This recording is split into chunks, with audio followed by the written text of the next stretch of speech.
தங்கம் தங்கும் மலை, தயாநிதி வாழும் மலை, மங்களம் பொங்கும் மலை,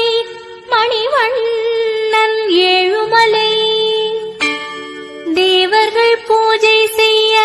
தினம் தினம் கூடும் மலை, நான்முகன் நாடும் மலை,